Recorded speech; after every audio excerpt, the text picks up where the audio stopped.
Good morning. Diane Hernandez Del Cabo, Deputy Executive Director, SFRT. Today's presentation focuses on fare policy options.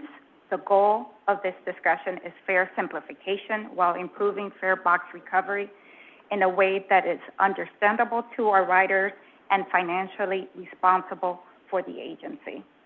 I will begin with a brief preview of the current fare structure and its performance in terms of ridership, revenue, and fare box recovery. The second half of the presentation will focus on flat fare systems, on its characteristics, on the potential revenue impact it can have on our system. For this section of the presentation, I will have John Lafferty join me.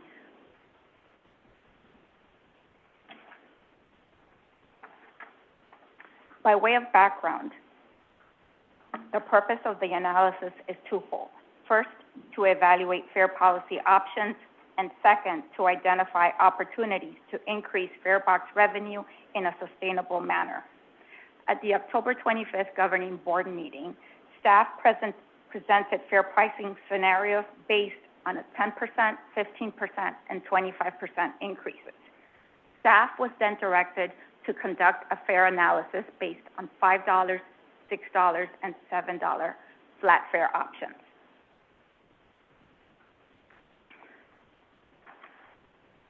Before looking at potential changes, it's important to understand where we are today. This slide provides an overview of the current fare structure, including the different ticket types, passes, and discounts that are currently in place. Many of the discounts that we provide, we are legally required to do so. The variety of discounts highlighted in the slide above is why our average fare is $3.24 for fiscal year 25. If you take a look, you have one-way and round-trip zone-based full fare discounts that are offered at 50%, transfers, which are $2 off full fare. You have our 12-trip tickets, which are zone-based, and some of those are offered at 50% discounts.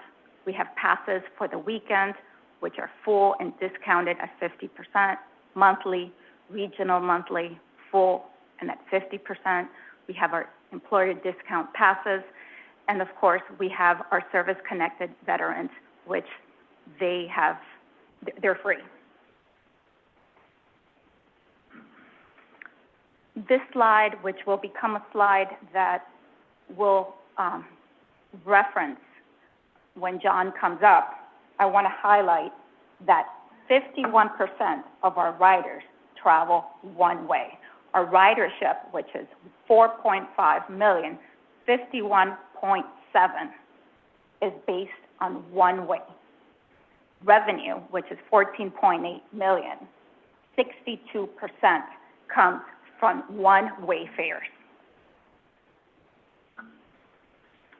This slide, which is a bit more detailed, I will highlight that ridership, our highest ridership, comes from travel from 3 zones, and that's at 22.7.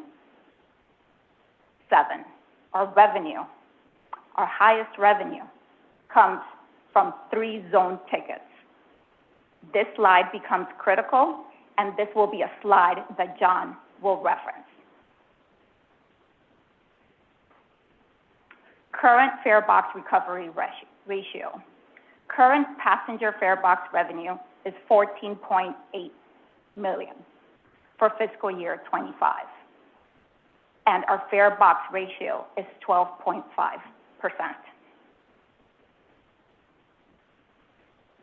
This was the slide that we presented at the October 25. 10% fare increase gave us $741,000.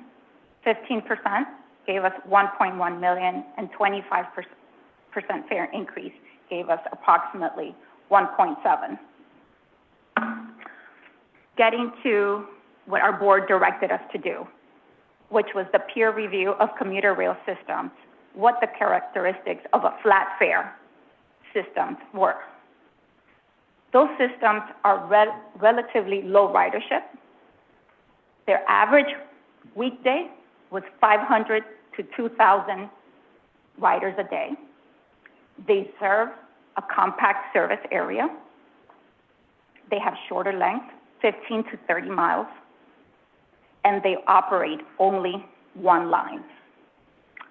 5 of those 32 commuter rail systems that we have only have flat fare. Everyone else has zone-based. What are the pros and cons of a flat fare structure? Pros: simplifies ticket purchasing, 100%, no doubt about that.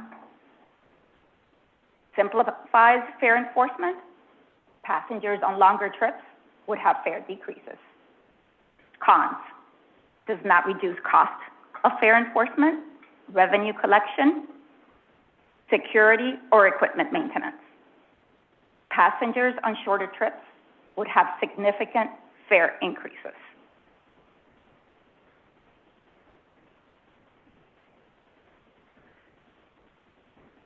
So, when we discuss flat fare pricing analysis, model overview, this is the part that John is going to help me on. Thanks, John. Thank you. Good morning, John Lafferty, General Planning Consultant. As Diana mentioned, we were tasked with evaluating flat fare pricing analysis, and we applied the same approach and assumptions that we did when we looked at the zonal fares. We collaborated extensively to utilize the 2025 ticket sales data by type, and then worked to estimate your net change in ridership or net passenger revenue changes. We did apply an elasticity factor to those fares that increased, again, to estimate that type of behavior that would occur with an increase, with estimated potential ridership loss based upon industry standard. As part of our evaluation, we did exclude the regional monthly fare products. The reason for this is based upon an agreement between the agency and Miami-Dade County. So we kept that constant because we didn't want to make any assumptions in terms of what that price would be without having that conversation or negotiation with your partner. The outcome of our evaluation is presented here, again showing the net revenue change and ridership change and estimated fare box recovery. For comparison purposes, the $5 flat one-way fare scenario is about equivalent to what we would experience if we were to move forward with a 10% increase across the board. The $6 and $7 flat fares result gives you more revenue than your 25% scenario and looking at the overall price increase.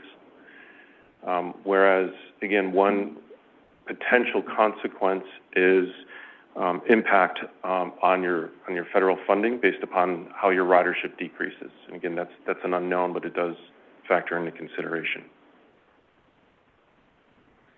This breaks down, and just looking at one-way trips, as Diane mentioned, over 50% of your passengers are taking one-way trips, which accounts for about 62% of your revenue.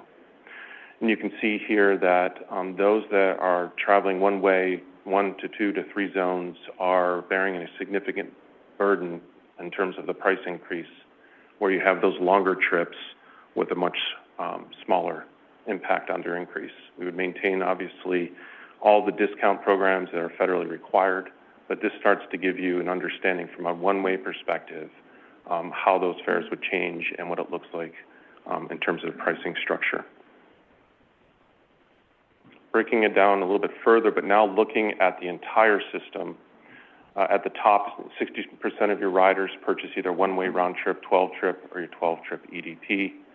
And you can see again, in terms of the price increase on those zones 1, 2, 3, with that decrease on zones 4, 5, and 6. About 6.5 riders purchase one-way transfers. That's currently a discount of $2 off of the existing price. So for zone 1, it's 50 cents off of that $2.50 existing fare. And so you can start to see those increments of increase on those zones when you look at the 5, 6, and 7. And then 33% of your riders either purchase a monthly, regional, or weekend pass.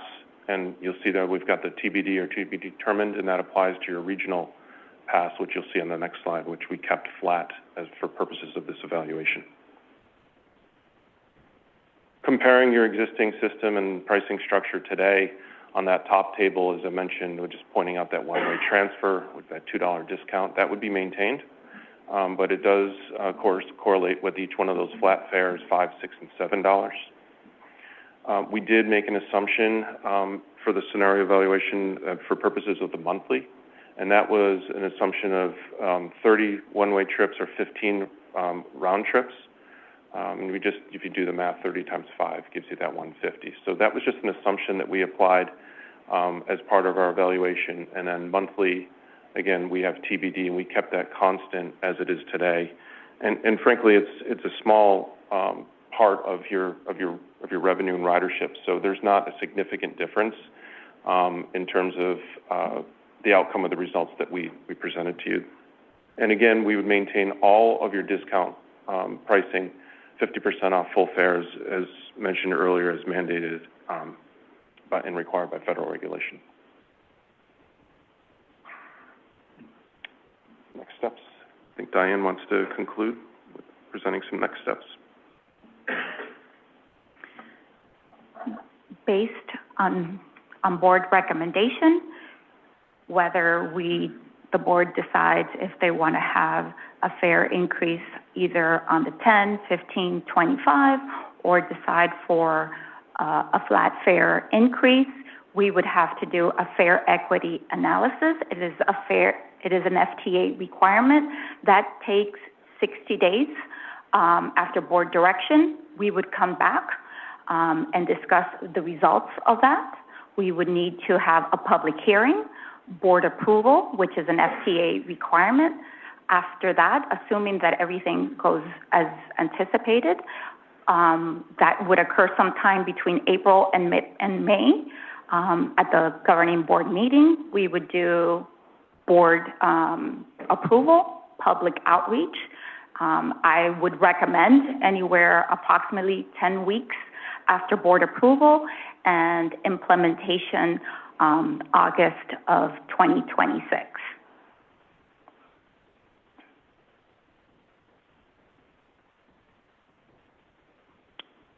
Questions?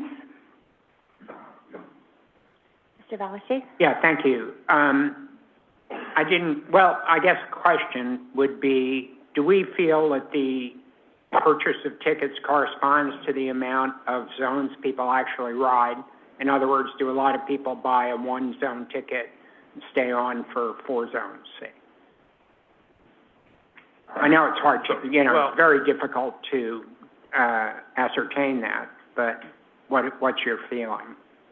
So I think there is a portion of that. We see that when I read our reports daily. So we get a report daily from our fare enforcement and we do see far fewer zone overrides than we see people who just don't want to buy a ticket. So generally, the people who are buying the ticket are buying that we can find the correct amount of zones. And we have increased our fare enforcement, but I see very few zone overrides. I see far more of people who just don't want to buy a ticket. Okay. I went over this prior to your doing the presentation.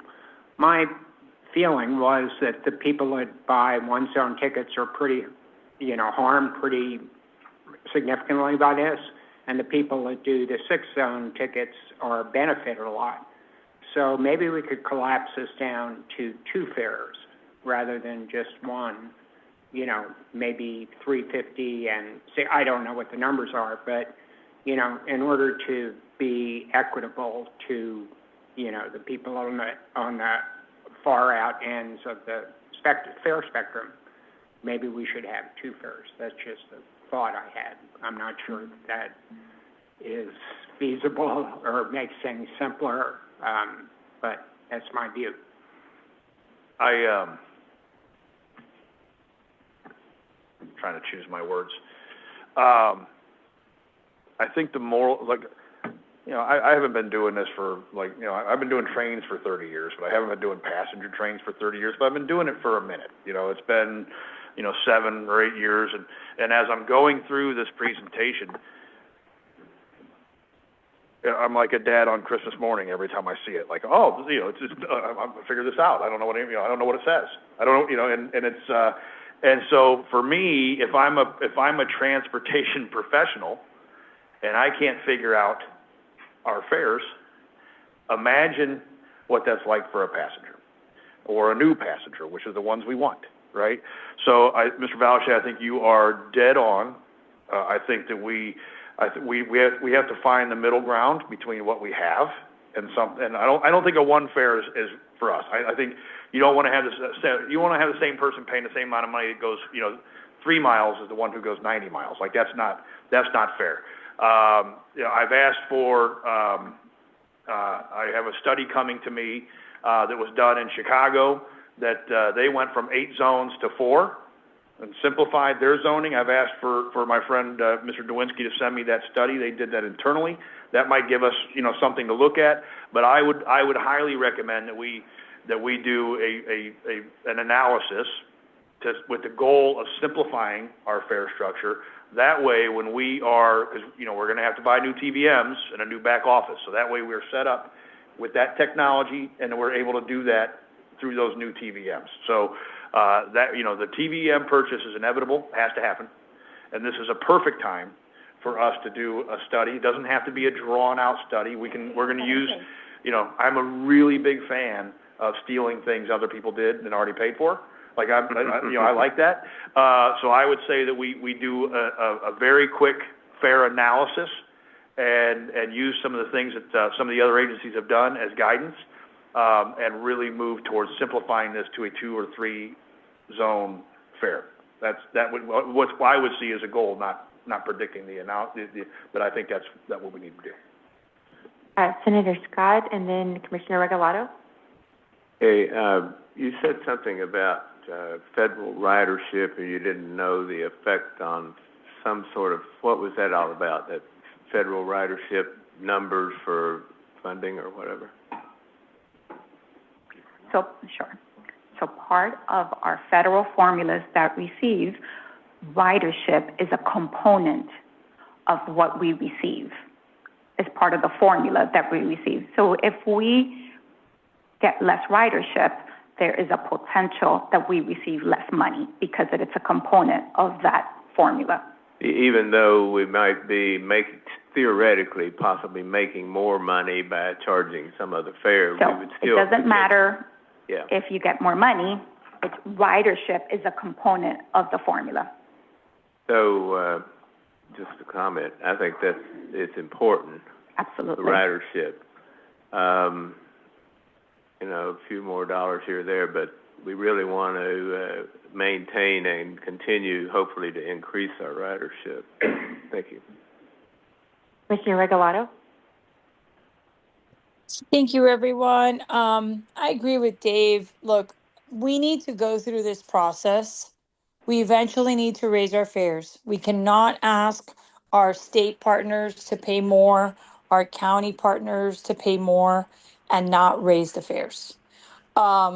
It's just an unsustainable system. And I get that some people are tied to that unsustainability, but this is about, we run a train or do we not run a train? This is the moment in time that we are in. So I think that we need to start this process. I definitely think we need to have 2 to 3 zones. It is so complicated. No one understands our fare structure. It is antiquated. It makes no sense, and people take advantage of it. Are we going to be able to capture, fare collection is difficult for every transit agency, but I think as we work on the stations, we'll be able to move towards better fare collection. That is a long-term goal, but we do need to increase a little bit. We don't have to blow it out of the water, but we do need to increase it a little bit. Even just CPI. I mean, when you compare our transit prices by length, right? By how the distance that people are going, no one charges what we charge. I mean, we're the cheapest thing in town, and that's not necessarily a good thing, because it's at the cost of the experience. You know, Brightline has taught us a lot of what to do and a lot of what not to do.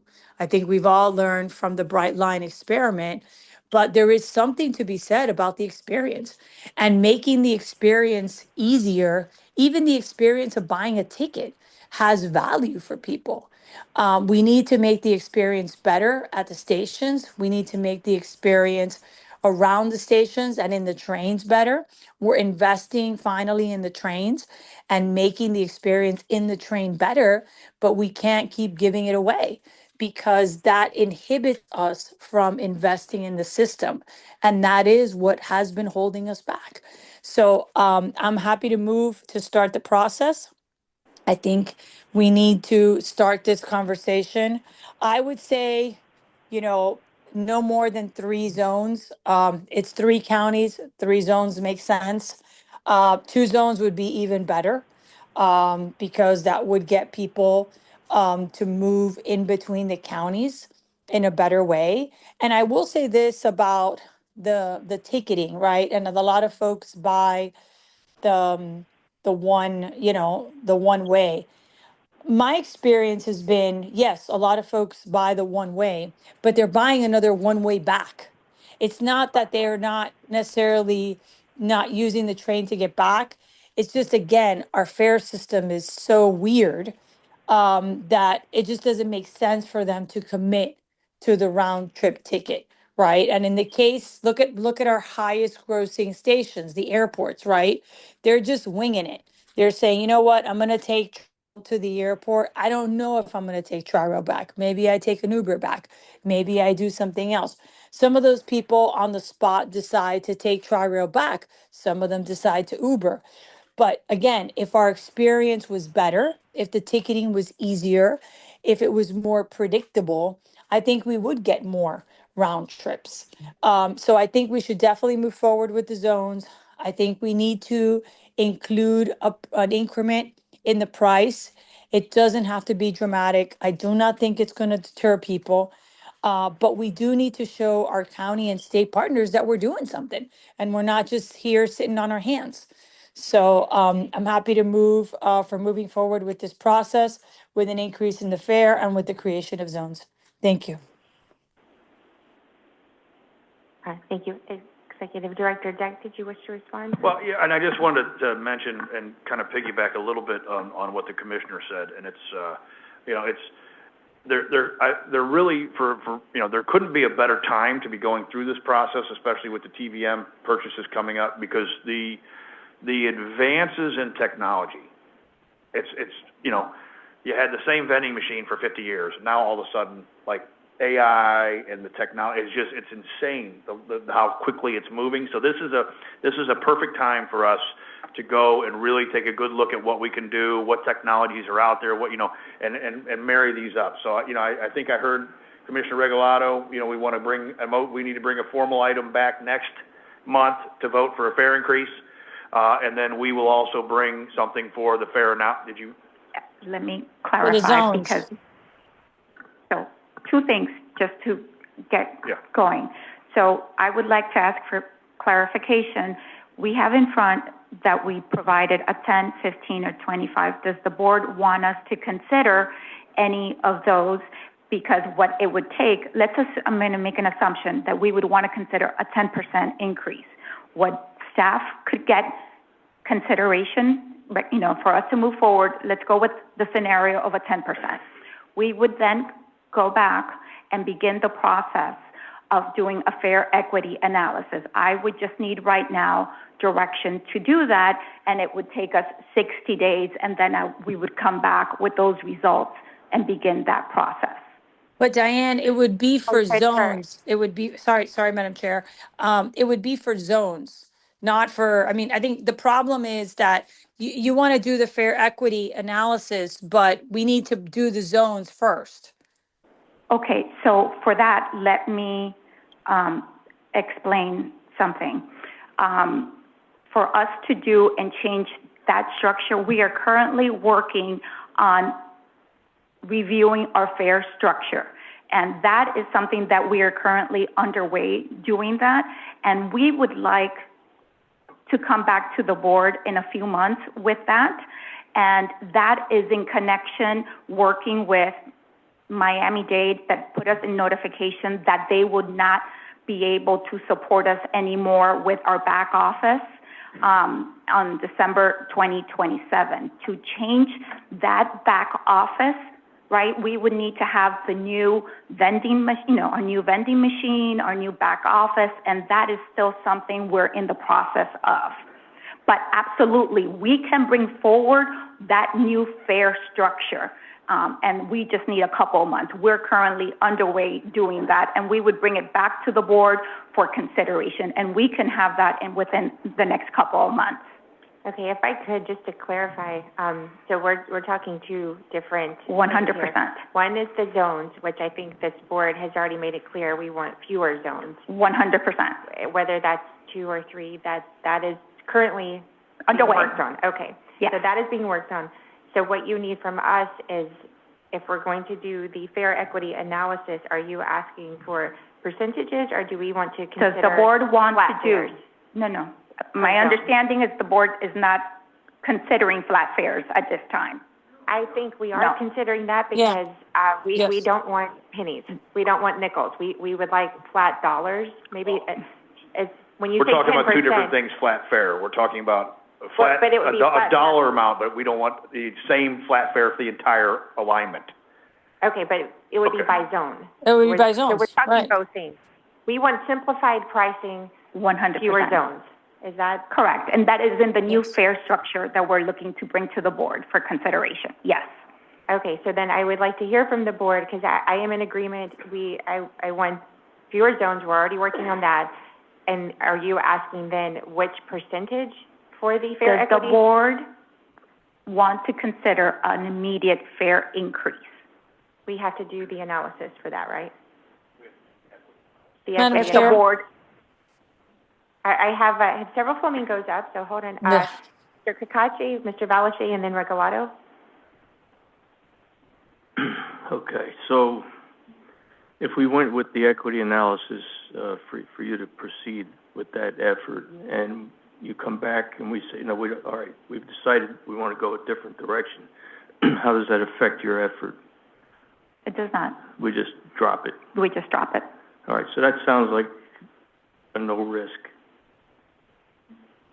That's endeavor. all, it's always board discretion. So it gives us more to work with. My other comment is, I'm not ready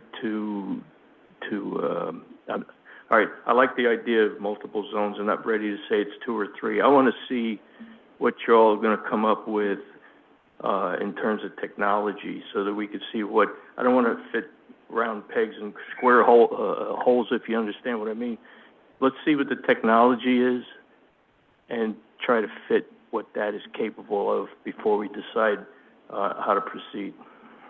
And I think that, thank you, and, sorry, because that's really the hurdle we're at. There are certain things we can do right now. Like, we can do the equity analysis and do a fare increase right now.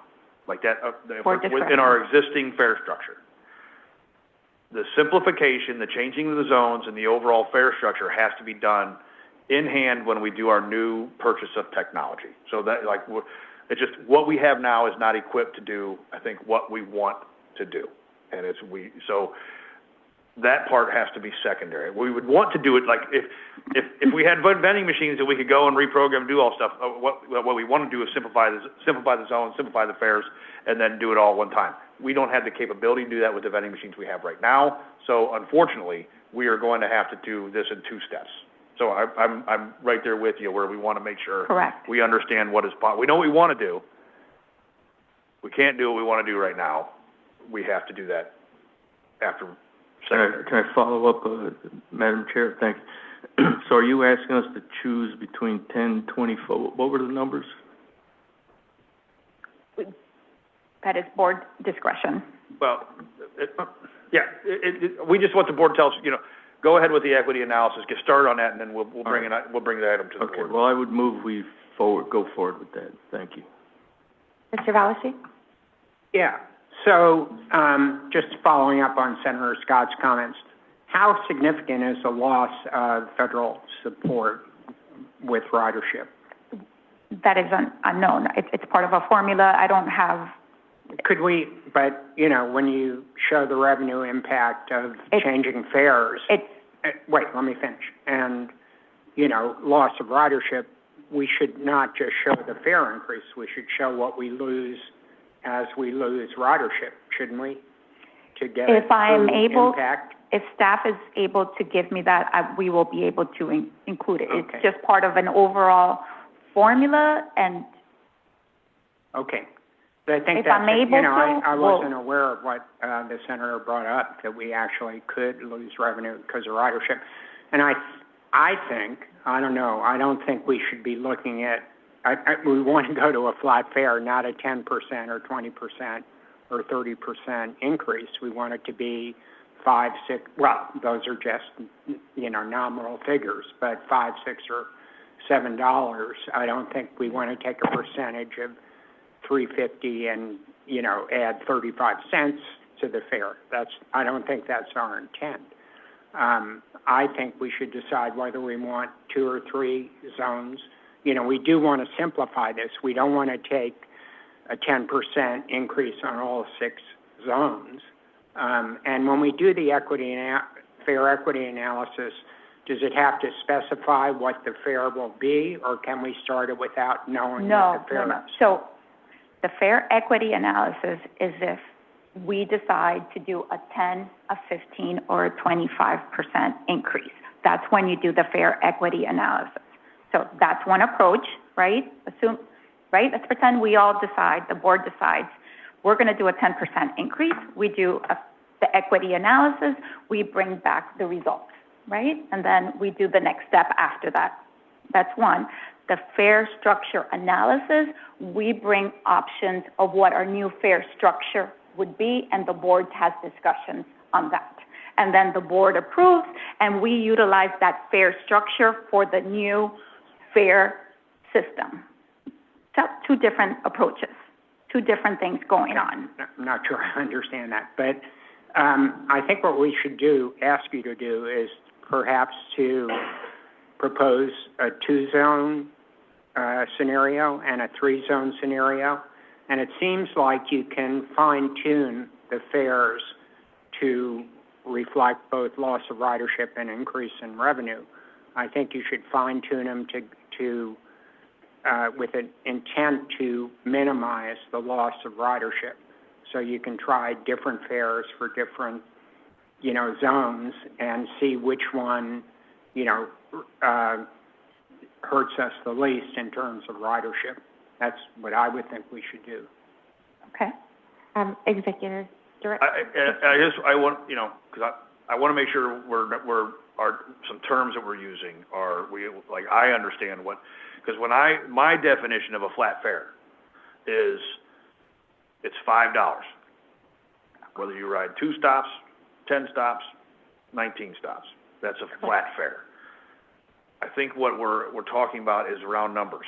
We want to make sure that when we do our fares and we do a 10% or 15%, we round up or down to the round number. I just want to make sure we want, because flat fares means something very different to me, I think, than what we're talking. We want to have ease of use. Listen, I'm all about getting rid of quarters and stuff in these machines, round numbers. Yeah. And so our next step then, if I'll get the study that shows, how it worked in Chicago. We'll look at that. We'll look at the fare simplification. That's an out product. That's going to take a little bit of time to get done. I think what I'm hearing is that we'd like the equity analysis done for a fare increase. I don't know that I heard a percentage, for us to bring back to the board for the existing fare structure. Well, Okay. it Commissioner works Regalado out that they Yeah. back into the percentage by establishing the dollar amount. I So was if the going to fare ask goes you, we from- have to give you that percentage today, or can you come back with options? Usually, it's done with a percentage in mind, but we can run a fare equity analysis. Okay, we Correct. still have Yeah, Commissioner Madam- Regalado. Thank you, Madam Chair. Okay, First, I think we all agree that we want zones and we want a rounded number that applies as a flat rate for that zone. Dave, I think that's what you're hearing. We're saying break it up into zones and have a flat fare for each zone. That way, if you're traveling in this zone, it costs you this much. If you're traveling in that zone, it costs you that much more, right? That was my understanding from the last meeting. I think that we need to consider raising the prices, but first of all, respectfully, Diane, the problem with Miami-Dade and the back office in 27 happens no matter what. Okay. The issue is how long is the procurement going to take you to get the new system to do what we want to do? That being said, doing a fair increase analysis now based on a percentage as opposed to a rounded number per zones, it does cost us something. It costs us employee time and resources. And I would rather those resources be employed to figuring out the zones faster and getting the procurement done faster. Because the end game that we want, is to have zones and have a fee for those zones that is a round number. That may or may not that may or may not include a fare increase, but why are we going to go through the fare increase process to then throw it out the window when we decide on zones and on the prices for that? I would rather figure out the zones, figure out the price, even if you have to push out the implementation, even if you say we're doing this fare increase analysis for something that we're going to do, in January of 2027. But why are we going to do it twice? Why are we going to do it once with this system, which we all agree, that's the one thing this entire board agrees on, that the current system sucks. Everybody has said it, we all agree. So why would we do a fair analysis for 10, 15, 20, 50 on a system that we all dislike? If we want to move towards something else, why not find a way to move us towards that something else and a fair analysis within that paradigm? Because according to the federal rules, we would then have to do it again. So why are we going to waste staff time and effort when we would rather have them focus on the thing that we do want, which is the creation of the zones with a rounded up number so that people have a fee per zone that is easy to explain to folks. And that will probably include an increase for some, and then we'll work on that when we figure out that math. Okay, thank Perfect. you. Secretary Braun? Thank you. I actually dropped the flamingo because I think Commissioner Regalado changed, the tone of the direction here. So maybe Executive Director Dick, if you could at least kind of summarize that, because I think Diane had me thinking two paths here, but it sounds like from Commissioner Regalado's comment, it's one-shot analysis and then come back to the board. We can do either or, and one is a double of the work, but one was to have an a sooner realization of a fare increase. That was what we can absolutely do. One very deliberate analysis with simplification of the zones and the rounding of the dollar amounts, that with the understanding of the board understanding that it's going to take, it might be 27 before, that gets done. Like we can do that. We were trying to look at a short term and probably a longer term fix, but we can bring these both in at the same time if that's the board direction. So we were looking at two. We were trying to do like we were suggesting a fair increase in the shorter term, just to send a message to our partners that we're willing to do that. But we can also very easily, actually it'd be easier to do one comprehensive, let's get this done, let's do the simplification, let's figure out the TVMs and do it all at the same time. That's a streamlined process, just going to take a little longer than an immediate fare increase. But if we did an immediate fare increase, that's not reliant on the new equipment. That is correct. If we were to do a fare increase with the existing fare structure, we can do that with the back office and everything the way it is now. Correct. We just have to make sure we do all the federal boxes and make sure we do all the analyses and things that the federal government requires. Would we have to repeat the analysis with the new equipment if we change zones? Yes, we do. Yes. Patsy? Madam Chair, I'd like to know how soon do we believe we can have the technology scoped out? Because I don't know if we have the appetite to come do this twice. So let's see if we can at least estimate that. Thank you.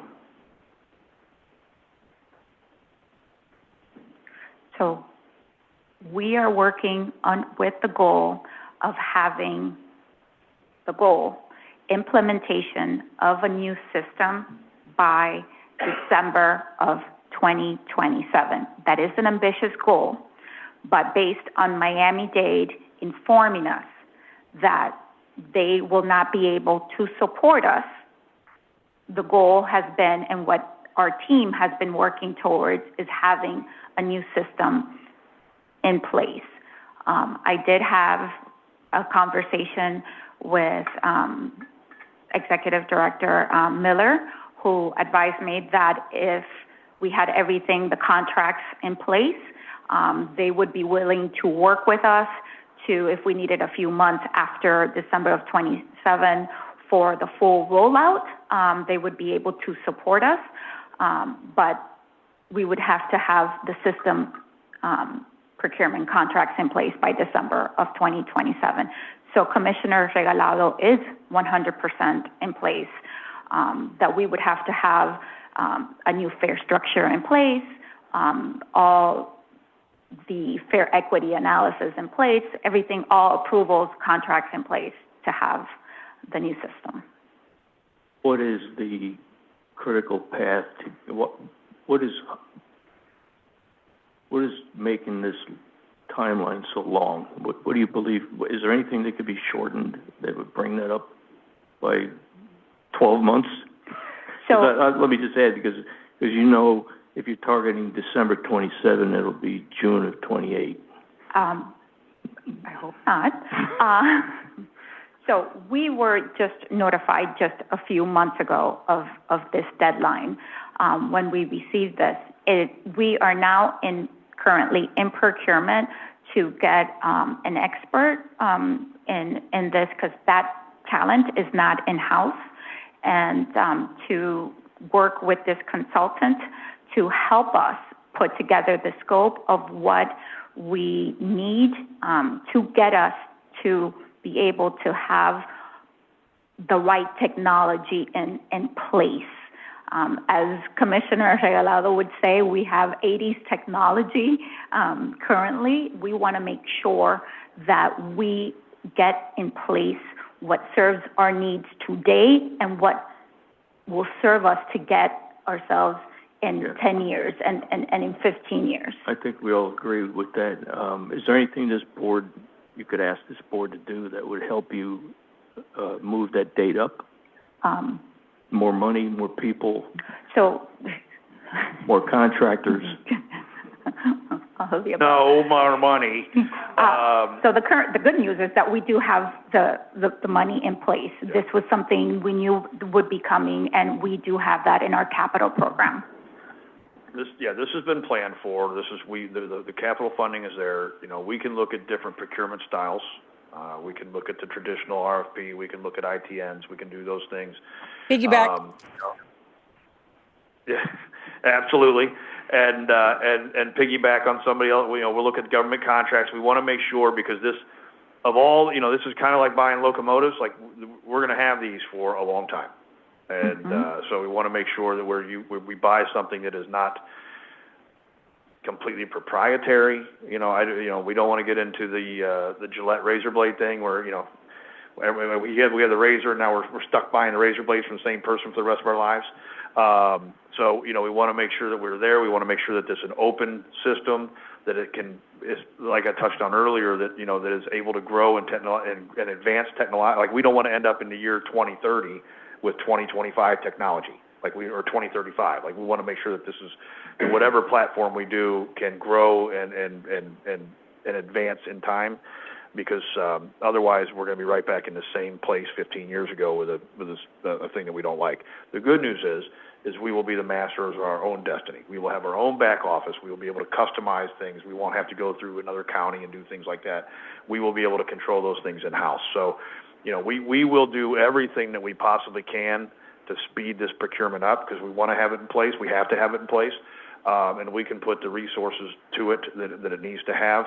But we also want to make sure, I want to caution that we don't rush this. So this is one that, we want to make sure that we do correctly.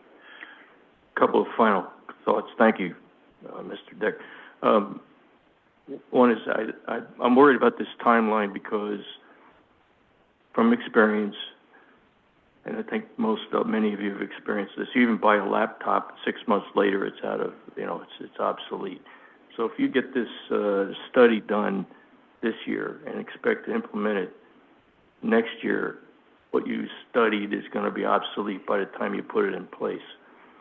So just consider that. I'm not expecting you to answer that, but consider that. The other is if indeed it is December 27, then I say we need to do something now to simplify our fares.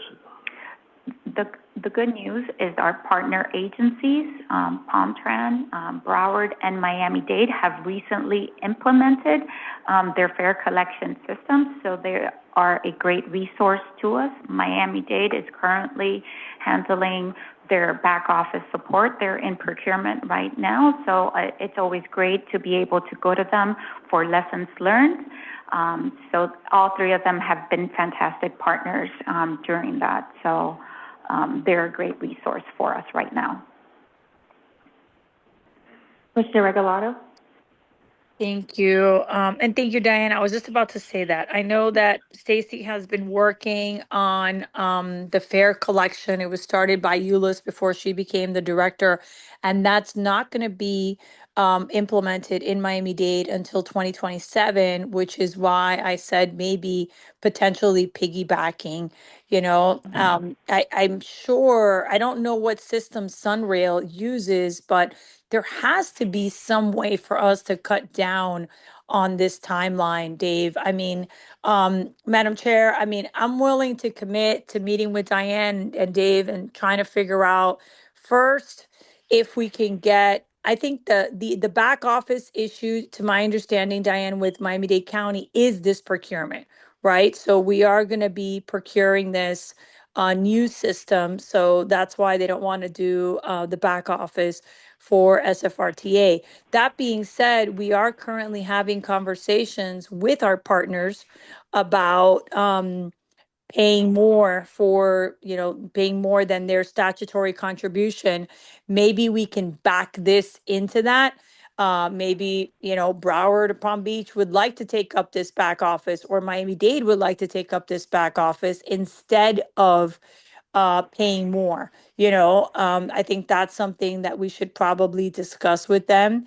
But I'm happy to work with Namita at Miami-Dade County and call Monica and Broward and kind of sift through the procurements to see if we can find a way to piggyback and cut down 6 or 7 months on this, because I just think, it's too long. I think it's just too long of a time.